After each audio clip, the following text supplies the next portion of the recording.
Assalamualaikum warahmatullahi wabarakatuh.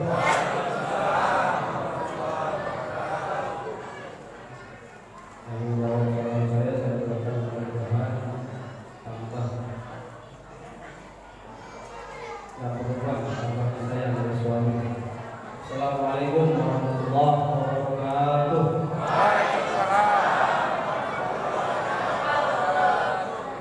Selamat pagi.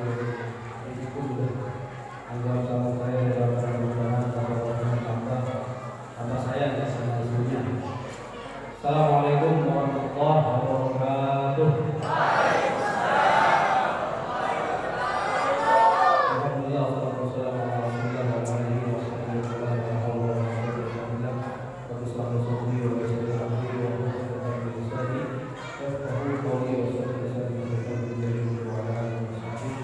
Allahumma inna nas'aluka bi-asma'ikal husna wa bi-sifatikal Alhamdu sholli wa sallim ala syarifil ghairi sifat wa hamdika sayyidina Muhammad wa ala alihi wa sahbihi wa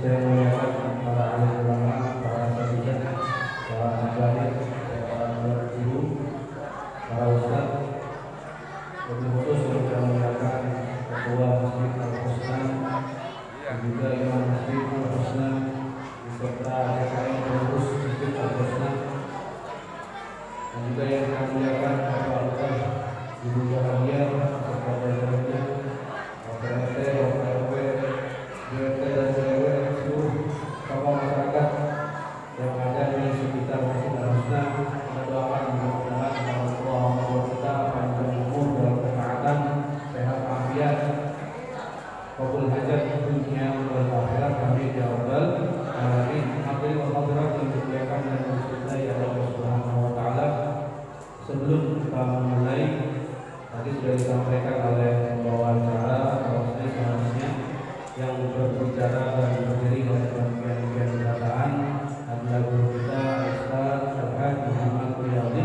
Namun kemudian karena ada yang sangat penting untuk beliau hadiri, kalau info dari MC tadi bahwasanya ibunda beliau sakit, ya memang semalam itu sering di Banjarmasin, Rabah, kemudian ada presiden juga awal bergerak struktur. Kemudian terakhir tadi info jam 2 mungkin ibunda beliau meninggal dunia. Maka insya Allah akan dikuburkan di kandangan di besok setelah zuhur. Kalau bisa sholat gaib di sini. Maka kita semua yang hadir hari ini kita mari sama-sama minta keikhlasannya untuk menyampaikan Al-Fatihah pada Bunda Ustaz Muhammad Riyadi. Mudah-mudahan segala dosa beliau diampuni Allah, segala amal ibadah diperkenan oleh Allah. Mudah-mudahan beliau dalam keadaan husnul khatimah ala hadhihi as-salihah wa ala ma nawasilahu salih wa ila ummatina wa ummatikum wa ajdaadikum wa ila walidina wa walidikum wa ila hadratin Muhammad sallallahu alaihi wa alihi wa sahbihi wasallam. Al-Fatihah.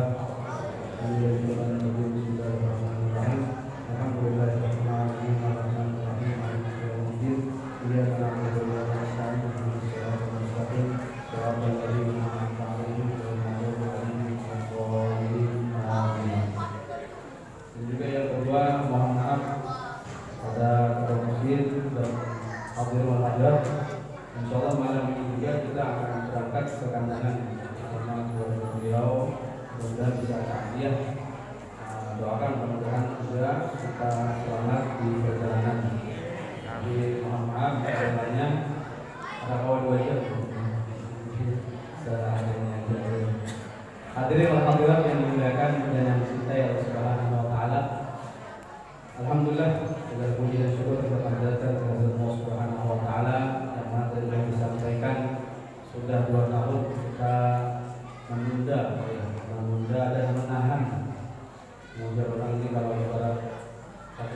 sudah takut. Alhamdulillah wah ini keluar tadi. Ada terpikiran tadi wah ini keluar, kita bisa mengeluarkan dan mengekspresikan segala cinta kita kepada Rasulullah SAW, dan buktinya masya Allah luar biasa. Yang di luar yang hendak masuk beratan nggak tahu apa namanya. Ini kan buktinya ada cinta kepada Nabi Muhammad SAW, dan ini adalah benar-benar sebuah kenikmatan. Mari kita syukuri kenikmatan ini sehingga tidak Allah cabut lagi. Kita dulu pernah merasa dicabut kenikmatan untuk berkumpul bersama-sama, menyebut nama yang paling mulia, memuji nama yang paling mulia, berkumpul untuk mengenang manusia yang paling mulia. Nikmat tersebut pernah dicabut dari kehidupan kita. Maka ini kita kenikmatan telah Allah berikan, mari kita syukuri. Mudah-mudahan kenikmatan-kenikmatan ini selalu ada dalam kehidupan kita, sehingga Allah sempurnakan kenikmatan tersebut hingga akhirnya kita meninggal dalam penuh kenikmatan, yaitu meninggal dalam keadaan husnul khotimah. Amin ya rabbal alamin. Salawat wa salam kepada aturan keharibaan junjungan kita Nabi Muhammad sallallahu alaihi wasallam, serta keluarga, kerabat, sahabat, dan para pengikut beliau yang setia hingga akhir zaman. Hadirin wal hadirat jamaah Masjid Al-Husna yang dimuliakan dan dicintai oleh Allah Subhanahu wa taala. Tadi kita dengarkan dari qari kita ataupun dari ketua masjid kita telah menyampaikan sebuah ayat, A'udzubillahi minasyaitonir rajim, laqad kana lakum fi Rasulillahi uswatun hasanah.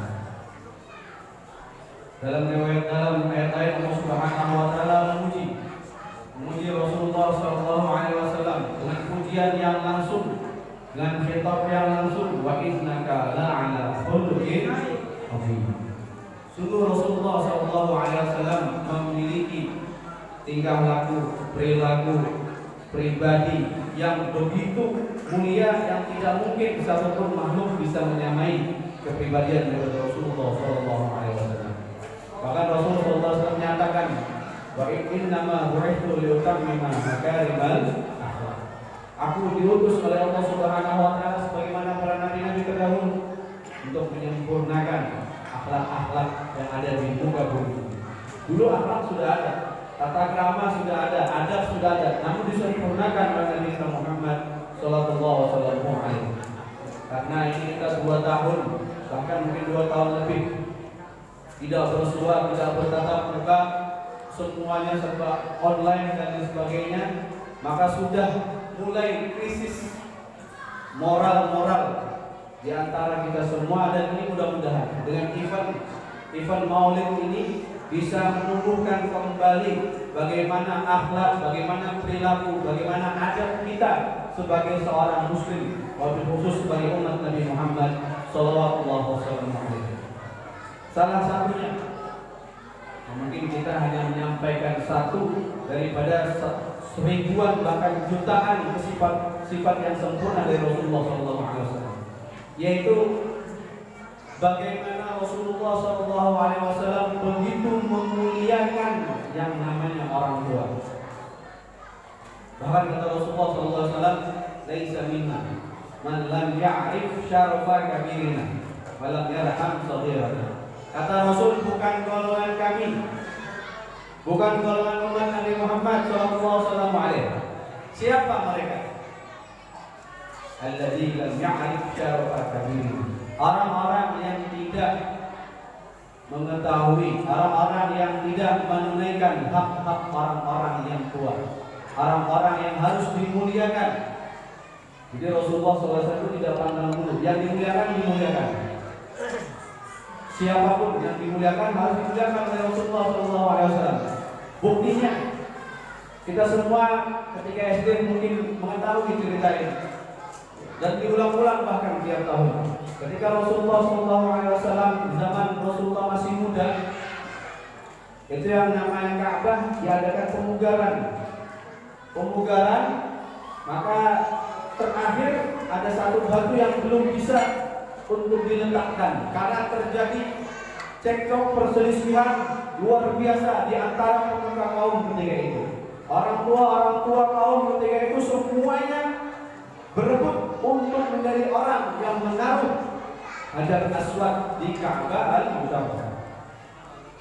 Maka dimusyawarahkan siapa yang masuk pertama ke Masjidil Haram, itulah yang menentukan siapa yang meletakkan Hajar Aswad. Ini kita cerita udah tahu semua. Tapi yang kita ingin sampaikan, lihat bagaimana Rasulullah SAW ketika memang ditakdirkan oleh Allah menjadi orang yang pertama masuk ke Masjidil Haram. Ya, kita sudah dapat kabar ya. Mudah-mudahan kita dapat kabar Masjidil Haram sudah terbuka. Mudah-mudahan kita semua diberikan kenikmatan oleh Allah, bisa berangkat haji dan umrah. Amin ya rabbal. Allah takdirkan Nabi kita Muhammad SAW menjadi orang pertama yang masuk ke Masjidil Haram.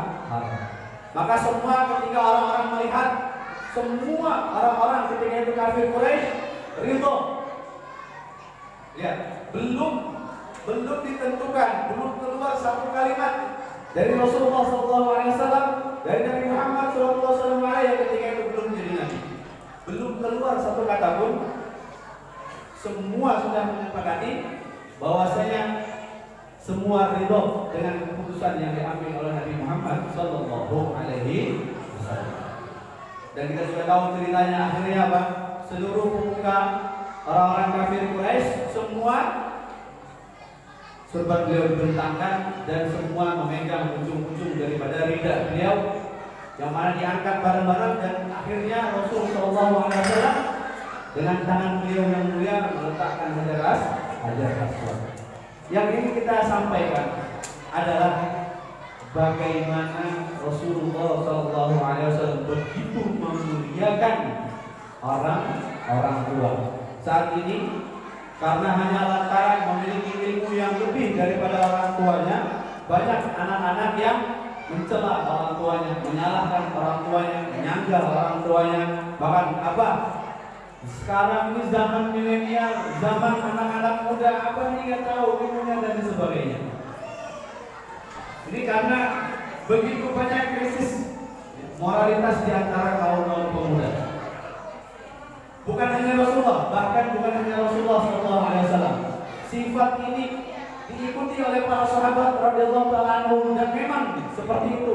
Dan juga seharusnya kita umat Nabi Muhammad SAW. Lihat bagaimana cerita Sayyidina Ali bin Abi Thalib radhiyallahu ta'ala. Beliau waktu itu mau berangkat sholat subuh. Ketika beliau mau berangkat sholat subuh, ini azan sudah dikumandangkan oleh Sayyidina Bilal bin Rabah radhiyallahu ta'ala. Akhirnya Sayyidina Ali bin Abi Thalib ini jalan buru-buru, jalan cepat, tergesa-gesa. Dari rumah jalan cepat. Ketika di tengah jalan, ternyata beliau, di hadapan beliau ada orang tua yang pakai tongkat jalannya pelan. Ini azan sudah dipandangkan oleh Sayyidina Bilal bin Rabah. Ya. Kemudian ini di masjid sebentar lagi sudah akan dikumandangkan iqamah. Ini Sayyidina Ali tiba-tiba udah jalan buru-buru, tiba-tiba di depan ada kai-kai jalan pakai tongkat pelan gitu. Ya, kai-kai kan nggak ada jalan yang pakai tongkat ya. Kalau kai-kai ini kayaknya wah gagal beneran. Kita doakan mudah-mudahan kai-kai kita panjang umur, sehat walafiat dalam taat istiqomah, amin ya rabbal alamin. Ini Sayyidina Ali ketika lihat kai-kai jalan pakai tongkat pelan betul. Sayyidina Ali tadinya buru-buru langsung lihat bagaimana sahabat Nabi Muhammad SAW memuliakan orang yang harus dimuliakan. Terus sekarang ada kai-kai jalan naik motor di muka pelan, belakang kai jalan atas. Apalagi acil jalan. Iya kan? Ada kan jalan naik kai jalan begini sebelah mana kira-kira. Nah, ini Sayyidina Ali bin Abi Thalib langsung jalan pelan betul, tidak berani melangkah satu langkah di depan orang tua tadi, di depan kai tadi. Bahkan dituntut oleh Sayyidina Ali menuju masjid pelan betul pelan. Sampai ke Masjidil Haram, ternyata kai ini nggak masuk masjid, belok kanan. Sayyidina Ali udah nunggu pelan, ternyata kai ini belok kanan dan masuk masjid. Ini masih orang kafir Quraisy ternyata. Lihat yang dimuliakan oleh Sayyidina Ali bin Abi Thalib. Kalau mau wajah kiai-kiai orang tua Yahudi, kafir Quraisy, bukan orang Islam. Sudah dituntut pelan-pelan ternyata belok kanan. Wah, kalau tahu langsung aja kan sudah sholat. Nah ternyata tapi yang luar biasa, lihat kemuliaan langsung Allah tampakkan bagi orang-orang yang memuliakan, yang orang-orang yang seharusnya dimuliakan. Ketika Sayyidina Ali masuk masjid, ternyata Rasulullah SAW itu lagi sujud. Makanya kita tahu kan, man adraka ruku ma'al imam faqad adraka rakaah.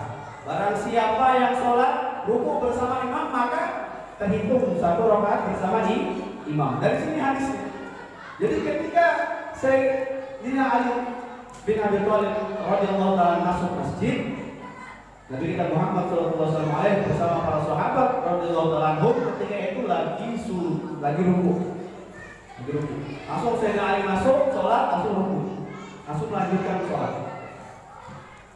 Selesai salam, para sahabat bertanya kepada Rasulullah, yang saf depan nanya, dengan Abu Bakar, dengan Umar, dengan Utsman nanya sama Rasulullah, ya Rasulullah, lima yadkhulul ruku. Ya Rasulullah, kenapa engkau panjangkan ruku'mu hari ini? Ya, kita kan tahu bahwa ruku itu kan rukun. Ya. Ada rukun tawil, ada rukun qasir. Nah, namun ruku ini walaupun rukun tawil, jarang di riwayat-riwayat yang menyatakan Rasul rukunya lama.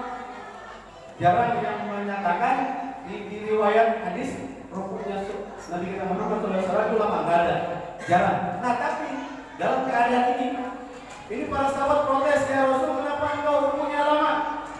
Apa kata Rasulullah SAW?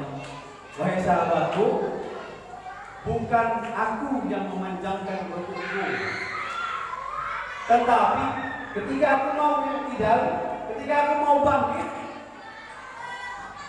malaikat Jibril menaruh sayapnya di punggungku, sehingga aku tidak bisa bangun. Kenapa? Karena kata Sayyidina Jibril, ya Muhammad isbir, Ali bayaji. Sayyidina Ali bin Abi Thalib akan datang salat bersama kamu. Lihat bagaimana kemuliaan yang Allah berikan bagi orang-orang yang memuliakan orang tua. Bahkan orang tuanya bukan muslim, orang kafir. Malaikat Jibril menunggu. Tunggu Nabi Muhammad, tunggu Sayyidina Ali masuk salat. Lihat. Makanya kita kalau ada urusan susah, urusan sulit, macam-macam, udah nggak ada jalan keluarnya kecuali doa orang tua yang penting. Doa orang tua kepada anak seperti doa para nabi kepada masing-masing. Yang mana kalau nabi itu berdoa untuk umat pasti dijabah oleh Allah. Begitu juga dengan orang tua. Orang tua ketika berdoa kepada anak juga pasti akan dijabah oleh Allah. Makanya kalau orang tua, bapak-bapak, ibu-ibu semua yang menjadi orang tua, dan kita semua yang kelak akan menjadi orang tua, itu jangan latah mulutnya. Kenapa? Pernah ada sahabiah itu sahabat perempuan.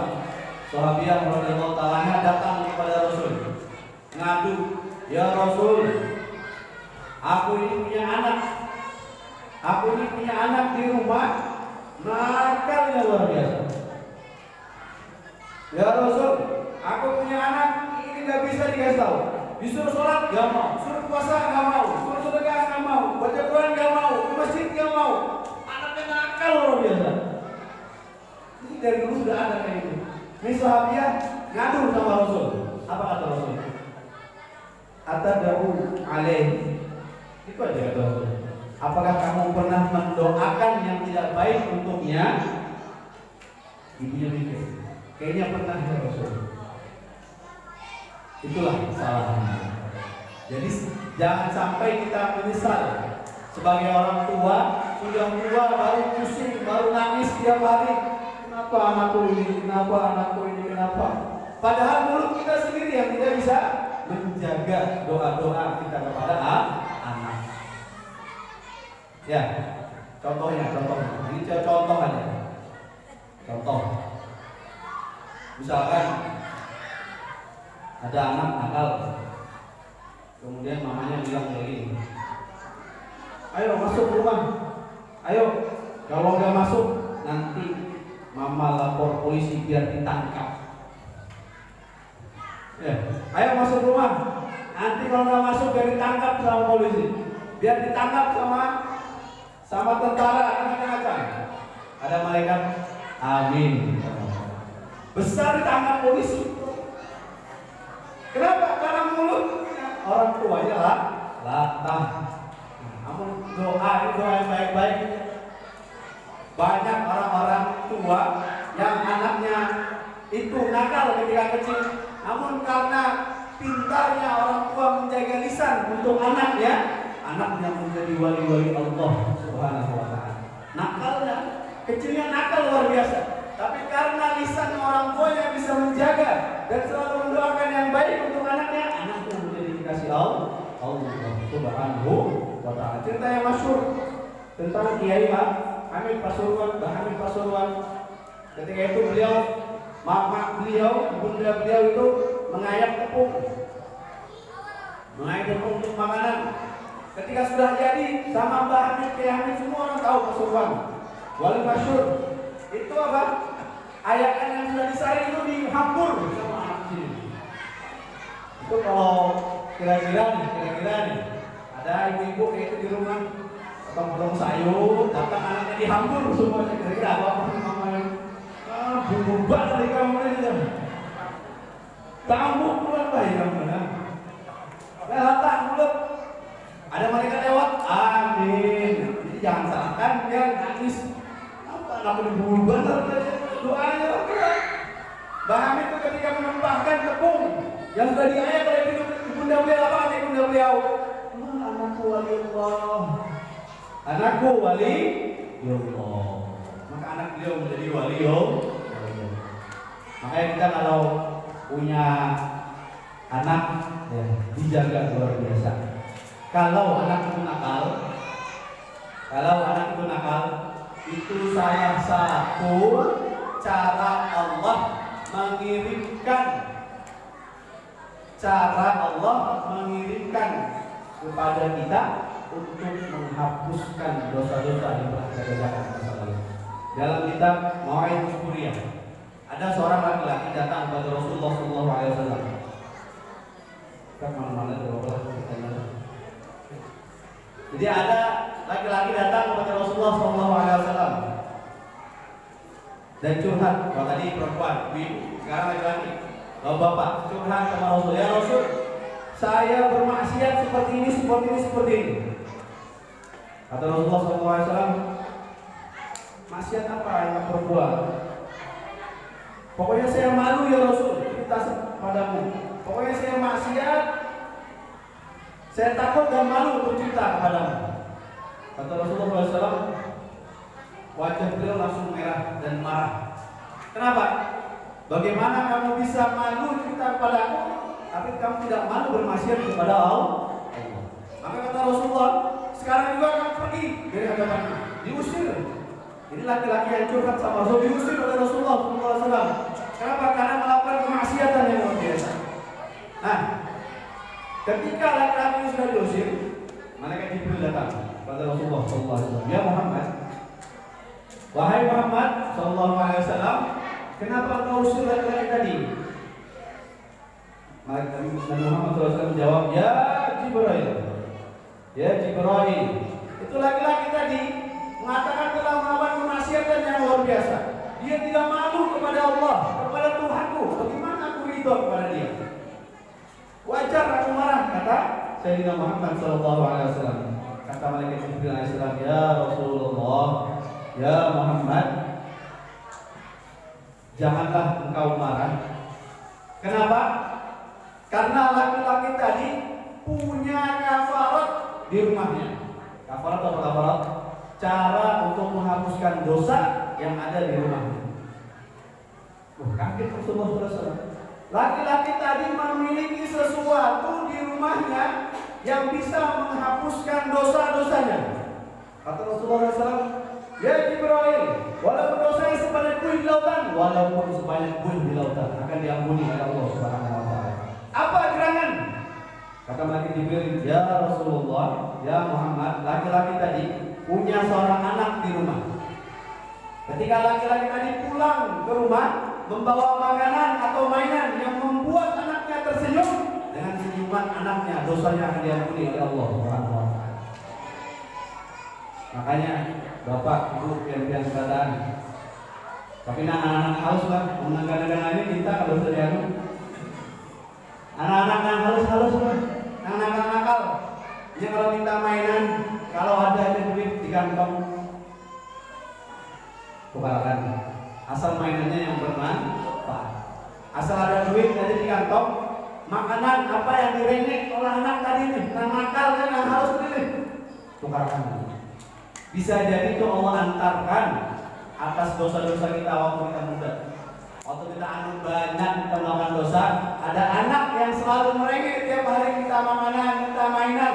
Dengan senyumannya Allah ampuni dosa-dosa kita yang telah Nah, jadi yang muda harus hormati yang tua harus pintar-pintar menjaga lisan untuk selalu mendoakan yang muda. Hadirin yang dimuliakan dan dicintai oleh Allah Subhanahu wa taala, bagaimana Sayyidina Ali mendapatkan kemuliaan dari Allah Subhanahu wa taala. Malaikat Jibril langsung menahan Nabi kita Muhammad sallallahu alaihi sehingga beliau tidak tertinggal salat 5 waktu bersama Rasulullah sallallahu alaihi wasallam. Pertanyaannya, kita harus selalu memuliakan orang tua. Pertanyaannya, bagaimana ketika orang tua, dalam artian umum ya, siapapun orang tua, bukan hanya orang tua yang melahirkan kita, bagaimana orang yang lebih tua dari kita ketika melakukan kesalahan? Nah, ya kan? Kadang yang muda ini bilang, enggak setiap orang tua itu benar. Kadang setiap orang tua juga ada salah. Wajar, setiap manusia ada salah. Namun bagaimana kita mentransfer ilmu, menyampaikan nasihat kepada orang yang lebih tua yang tidak menyakitkan hati orang yang lebih tua. Jangan hanya bermodalkan kulil haqqa walau kana murran, katakanlah yang benar itu benar walaupun pahit. Ya kan? Sering kita dengar, kalau benar katakan benar walaupun pahit. Mau siapapun, mau orang tua, mau kain, mau siapa, kalau salah. Gak ada kayak itu. Kata Rasul tadi, laqad kana lakum fi Rasulillahi uswatun hasanah. Ada suri tauladan dari Rasulullah SAW untuk menyampaikan nasihat yang terbaik.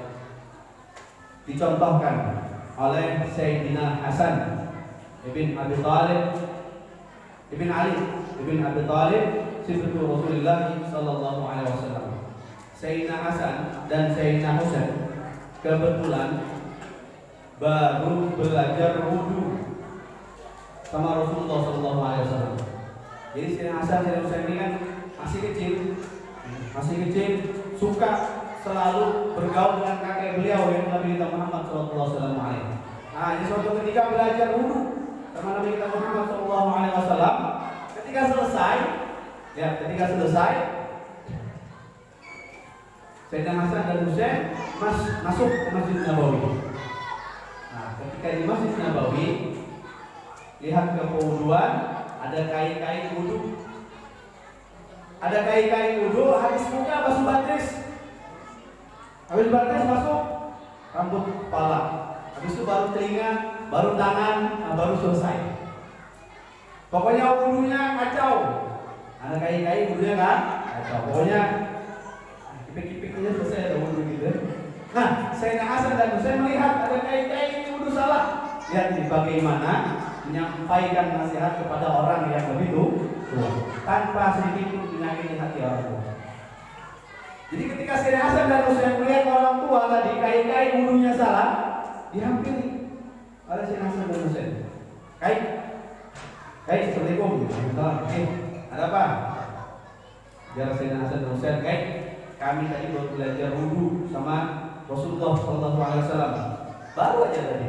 Nah, tadi ulun lihat pian wudu. Nah, maka kami mau pian jadi juri. Kata kayaknya juri apa aja? Nah, ulun sama adik ulun Hasan dan Husain ini mau lomba wudu.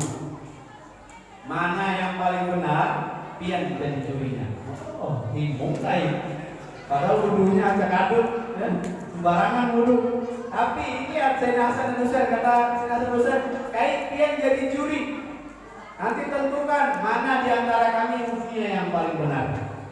Maka Sayyidina Hasan dan Husain wudhu lah, dengan wudhu yang benar dan sempurna sebagaimana yang diajarkan oleh Nabi Muhammad Sallallahu Alaihi Wasallam. Ketika wudhu selesai, datang tanya sama kainnya, kain siapa yang jual, siapa yang jujur wudhunya, siapa yang benar, siapa yang paling sempurna, siapa yang paling baik wudhunya, kain. Apa ada kainnya?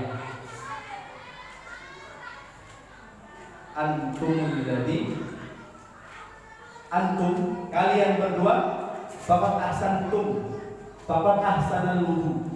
Kalian berdua sungguh sudah menyempurnakan wudu. Dan kata kayaknya lihat, anal ladzi lam uhsinul wudu. Aku, kata kayaknya nih, aku yang belum benar wudunya, aku yang ada kufur wudunya. Lihat, nasihatnya tersampaikan tanpa ada orang yang tersakiti hatinya. Anak-anak TK nasihatnya kain-kain, kainnya tidak tersinggung, bahkan kainnya bilang, "Ana alladzi lam uhsinul wudu." Aku yang belum sempurna wudunya, aku yang belum jujur wudunya. Nah, ini yang sudah mulai hilang.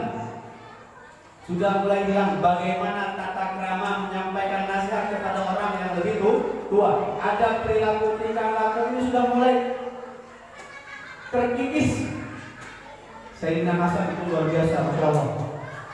Sayyidina Hasan itu nggak pernah makan sama ibunda beliau. Siapa ibu beliau? Sayyidina Fatimah binti Rasulullah sallallahu alaihi wasallam. Ini Sayyidina Hasan ini nggak pernah makan sama ibunda beliau Sayyidina Fatimah radhiyallahu taala anha. Pokoknya nggak pernah mau makan, nggak pernah mau makan. Akhirnya Sayyidina Fatimah lama-lama, oh ini anak kok nggak pernah mau makan sama saya. Dipanggil lah, Hasan. Ditanya, Hasan, anakku, kenapa engkau tidak mau makan bersamaku? Apa kata Sayyidina Hasan? Wahai bundaku, aku bukan tidak mau makan bersamamu, tetapi aku takut tanganku mendahului mata atau lauk yang telah dilihat oleh matamu. Jadi kata Sayyidina Hasan, wahai ibu, aku takut tanganku mendahului lauk yang telah dilihat oleh matamu. Maksudnya apa? Kadang-kadang ini ada lauk, ini ada ayam, ada tempe, macam-macam. Tangan kita langsung ambil ayam. Padahal mama tadi ini sudah mengunting ayam yang mana tidak punya ayam. Nah, matanya si bapak, mama, ibu, ya, kuitan ini sudah melihat ke ayam. Nah, Sayyidina Hasan ini takut tangannya mendahului apa yang telah dipandang oleh ibunda beliau. Kalau kita ada harapan, ya harapan sana ini rendang habis juga. Mau orang tua lah siapa kasihkan, kamu lapar, ya kan?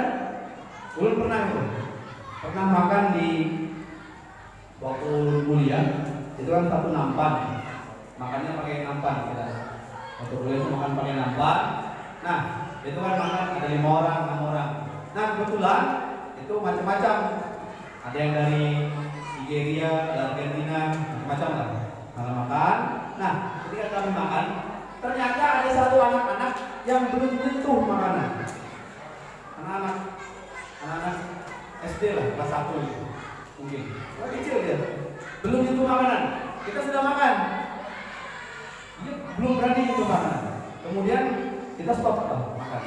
Kemudian kita bilang sama anak tadi, Dek, ayo makan. Enggak berani. Kenapa?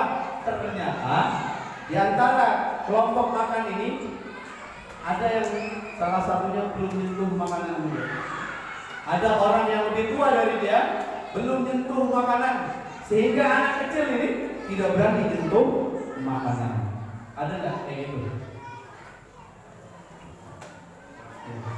Luar biasa. Pokoknya kalau berbicara di tarif itu akhlak dan perilaku ini susah sekali untuk kita contoh. Namun bukan berarti tidak mungkin, sangat mungkin untuk bisa kita tiru dan untuk kita contoh bagaimana membangun karakter seorang anak dari dini.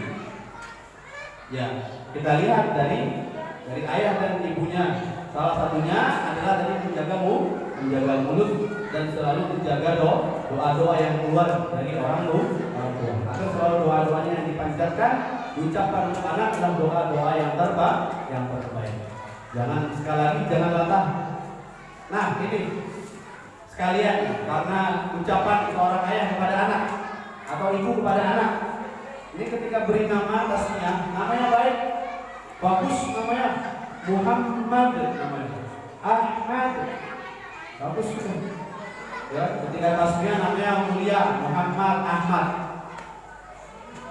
Kira-kira kalau orang namanya Muhammad, namanya Ahmad, kalau dipanggil siapa namanya? Ahmad biasanya ya, atau Muhammad, atau Mat. Ya. Namanya Muhammad, namanya Ahmad, dipanggilnya Ahmad atau Mat. Ya kan? Kalau kita berbicara nama kan Muhammad artinya Muhammad yang terpuji artinya. Kalau mata yang untuk mati, amata yumitu mematikan, mamat waktu mati. Tidak ada yang bagus pemanggilannya. Namanya Muhammad. Mamanya setiap hari manggil mat. Mati. Malaikat amin. Mat. Atau amat. Mematikan. Makanya anak ini apa ya, kalau dilihat oleh orang itu mukanya luar biasa ya. Apa mematikan? Amat. Malaikat amin. Nama sudah baik, jangan diubah-ubah panggilannya. Jadi ada apa? Ada baik. Hadirin hadirat yang dimuliakan dan yang dicintai oleh Allah Subhanahu wa taala. Ini salah satu perilaku yang bisa kita contoh dari Rasulullah Shallallahu alaihi wasallam. Walaupun banyak jutaan perilaku yang tidak mungkin kita sampaikan hari ini, ya. Insya Allah, mari kita kalau kita mengatakan cinta kepada Rasulullah Shallallahu alaihi wasallam, minimal ada bukti yang harus kita tampakkan dari cinta kita kepada Rasulullah Shallallahu alaihi wasallam. Paling tidak ada 3 hal yang bisa menjadi bukti cinta kita kepada Rasulullah Shallallahu alaihi wasallam. Yang pertama, qaulan. Yang kedua, fi'lan. Yang ketiga, azman. Kalau qaulan kita semua tahu, dengan ucapan dan lisan. Orang itu kalau cinta, man habba syai'an kathura dzikruh. Orang itu kalau cinta kepada sesuatu pasti akan lebih sering untuk disebut namanya. Betul ya? Orang kalau laki-laki cinta sama suami, cinta sama istri, kemanapun kalau cerita, istriku ini kayak gini, istriku ini. Tapi jarang ngomong suami. Atau istri yang cinta kepada suami, kemana-mana kalau cerita, suamimu ini masya Allah kayak gini. Atau seorang ayah cinta sama anak, kemanapun cerita, pasti yang keluar dari lisannya adalah, anakku ini, Muhammad yang pintar, masya Allah kayak gini. Ya kan? Man ahabba syai'an kathura dzikruh. Orang kalau cinta sesuatu pasti akan banyak disebutkan oleh lisannya. Maka mari kita perbanyak untuk menyebut nama Nabi Muhammad SAW. Karena dikatakan dalam hadis sahih, "Man shalla 'alaihi salatan sallallahu 'alaihi asyra." Barang siapa yang bersalawat kepadaku 1 kali, Allah akan balas 10 kali. Bahkan di riwayat lain, "Man shalla 'alaihi aw sa'ala al-wasilata li haqqan 'alaihi syafa'ati yaumil qiyamah sahahahu bin Bas." Ini Al-Bani bin Bas itu sudah meriwayatkan hadis ini sahih. Ya, apa kata beliau? Kata Rasulullah SAW, Barang siapa yang bersalawat kepadaku atau yang meminta wasilah kepadaku atau untukku, haqqat alaihi syafa'ati yaumal qiyamah. Dia telah berhak untuk mendapat syafaatku di hari kiamat. Maka mari kita perbanyak lisan kita untuk menyebut nama Nabi Muhammad SAW. Bebas, silakan. Mau bersalawat dengan model apapun silakan. Sallallahu alaihi Muhammad, sallallahu alaihi Muhammad, Allahumma shalli ala sayyidina Muhammad, Allahumma shalli ala Taha, Allahumma shalli ala Yasin. Bebas, silakan. Shallu alaihi wa sallimu taslima. Perintah Allah untuk bersalawat dan untuk bersalam kepada kita Muhammad sallallahu alaihi. Yang penting satu, ketika memuji Nabi Muhammad sallallahu alaihi wasallam, satu kata Rasulullah SAW, jangan berlebih-lebihan ketika memuji Nabi Muhammad sallallahu alaihi wasallam seperti umat Nasrani memuji Nabi Isa alaihissalam. Gimana? Umat Nasrani kalau memuji Nabi Isa gimana? Mengatakan Nabi Isa ini anak Tuhan. Artinya, kalau kita memuji Nabi Muhammad sallallahu alaihi wasallam tidak sampai mengatakan Nabi Muhammad adalah anak Allah, diperbolehkan. Kita memuji Nabi Muhammad setinggi apapun, dan memang harus tinggi apapun. Dan bahkan dikatakan setiap kita bersalawat kepada Nabi Muhammad SAW, salawat kita akan diantarkan langsung kepada Sallallahu Alaihi Wasallam dan langsung dijawab oleh beliau. Tapi ada yang spesial. Kalau kita salawat kepada